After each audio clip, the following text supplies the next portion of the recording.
Hey guys, what's up? Good morning. Welcome to our coffee chat. Today, I wanted to get on and I actually just recorded a podcast episode on this, so there'll be a full episode coming out. But I thought this is the perfect thing to jump on here and have a little chat with you guys about this morning. So grab your coffee. Let me know if you are joining with me live, comment live, and if you're watching on the replay, comment replay. And as always, if you have questions, drop them in the comments and we can chat a little bit more. But yeah, I wanted to talk. I had a consult call with a client yesterday, and it's really been like sticking out in my brain. I've been thinking about it a lot because I know it's not just her that's going through this. And we talked a lot about sort of the quiet cost that her hip pain is having on her. Um, and so this person in particular told me that she's not able to like run and participate in like the running group that she normally does, and so is feeling like she's losing a sense of community. And alongside that, has always identified as a really active person and feels like she's also now lost a piece of her identity because she can't be as active. And it really does stick out to me because, again, it's not just her that I hear this from. I hear this from a lot of clients. It can be the dancer who feels like they can't perform, or maybe that's their livelihood, so they're not making money because of the hip injury that they're having. It can be, the new mom who is not able to actually get down on the floor and play with her baby or get up and down, pick her up or anymore like she thought she'd be able to. And it's these stories like this is what having this hip pain is really costing you. So yes, on a surface level, my hip hurts and pinches when I squat down, or it hurts a little bit if I don't know, run or whatever, like the physical things that happen. But under the surface, there's always something deeper that's going on, right? There's always this sense of I'm losing a bit of my identity because I can't do the things that I loved anymore. I'm afraid of how this is going to impact me for the rest of my life. A lot of fear, a lot of worry, a lot of self-doubt, and basically it just chips away at your confidence and your trust in yourself, and essentially you lose a piece of yourself. You lose a bit of your identity, especially if you can't do that thing that you identify with. And that can be really, it can really take an emotional toll. And I think this is what is important to address, because the physical stuff, yes, when you go to a physical therapist or you go to a surgeon or, whoever, medical provider, they're going to address the physical things. But the stuff that's quietly going on behind the surface, the mental stuff, that is going to impact your recovery and your outcomes. And it has to be addressed. And it also has to just be like, I want to validate for you that that's a real thing. It's a real fear. There are real emotions. But it also doesn't have to be your forever. And so finding somebody who can help you through that is equally important. There are plenty of times, I end up being kind of part mental therapist too, which is fine, but it's also beyond my qualifications. So there are plenty of times where, I'm referring people out to a therapist as well, mental health counselor as well. But you basically need a team that can help you validate that, make sure that they're validating that those are real things and addressing them in one way or another, whatever that looks like for you, because it will impact your recovery. If you're not getting to the root of what's really going on behind the surface, if you're afraid to do things, if you are fearful and you're anxious, please know, first of all, I should say, you're not doing anything wrong. This is not your fault. There's nothing that you've done that isn't correct, right? This is just what happens in our brain. Pain science is a crazy thing. And it's just what our body does. So really, it's more about acknowledging that those are the feelings that you are having, pausing, sitting with it, letting them be, but then figuring out, okay, what's my way out of this? Because this doesn't have to be what I accept as my future forever. And I think in the world of hip impingement and labral tears, there's a lot of dismissing that's going on. There are you going to doctors and them telling you, well, your only option is surgery, or we have to do an injection. Maybe you go to a physical therapist and they tell you, I've tried everything I can think of. I don't know what else to do with you. It's not getting better. Oh, you better go back to the surgeon. And the surgeon says, I can't do anything. And you're just like dismissed and bounced around and you're feeling really lost. And that's understandable, right?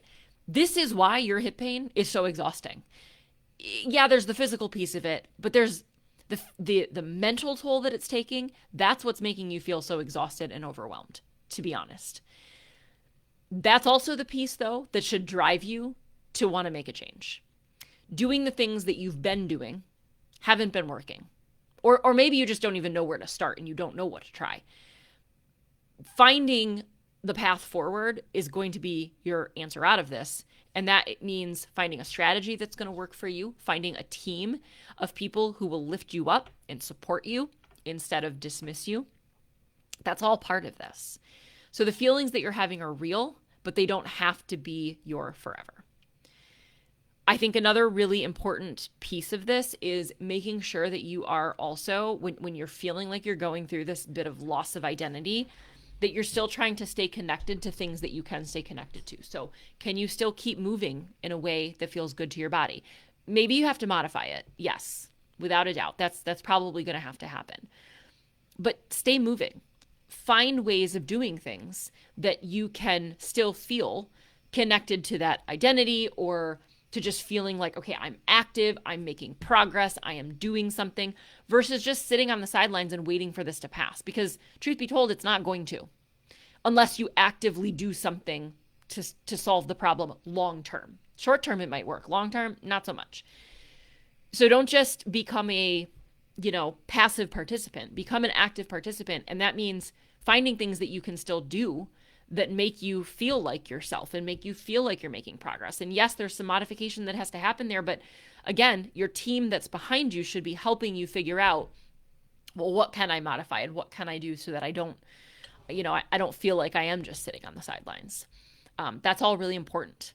Surrounding yourself with a community of people who understand. Now, I know I've seen Facebook comments, I've seen the TikTok comment rabbit hole, the Instagram comments, the Reddit threads. It is terrifying. If you are struggling with hip pain, you're trying to decide on surgery, you've got a labral tear, and you start reading some of those threads, it's terrifying, right? And people say to me all the time, like, I can't look at those things. I made this decision to have surgery and now I'm seeing all these things and the horror stories and I'm terrified. And the reality is that is going to affect your outcome in one way or another, whether you realize it or not. It might be very subconscious, but it's going to affect you. Stay off of those things, guys. Find a community who is supportive and who will lift you up and help you see the positive and help you build confidence and trust in your body again. That is ultimately what you need. And it will help you find that hope again in your body. It also brings me to why I built this new group coaching program, which is the Hip Lab VIP. And I wanted to make sure you guys knew about it because if you are feeling like you're struggling with a loss of identity, a loss of community, you don't know where to turn, you don't know what to do, I want to make sure to invite you guys into this group. And I know that a lot of you maybe want to do one-on-one with me or have maybe done one-on-one with me, but there's obviously the financial commitment that goes alongside of that, and there's the time commitment that goes alongside of it.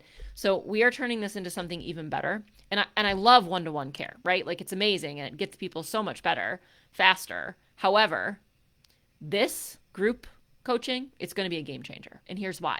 Not only do you get my guidance just like you would in one-to-one, but now you get a community of people who are all walking through this journey together, and you get to walk alongside them and you get to celebrate their wins and vent your frustrations and everything in between and make progress together. But people who get it, a community who gets it, but who are actively trying to work themselves out of the space that they're in, whether it's a physical problem, the emotions that they're going through, like you get to all do it together. And guys, that right there, that is going to be worth every single penny that you invest into it. So I want to make sure that you guys know that it's an option. If you're interested in learning more, just comment VIP below and I will get you all the information. But more than anything, what I want you to take away from our little coffee chat this morning is if you're feeling a bit of loss of identity, I see you. I get it. You are not alone in this. This is a really common thing to experience, but it doesn't have to be your forever. This is just temporary. You are rebuilding. You are going to come back stronger than ever, and you're going to get through it. So I promise you guys there's hope out there. Hopefully that was a nice little motivational pep talk for you on this Friday morning. Like I said, if you're interested in group coaching, just comment VIP below and we'll get you all set up.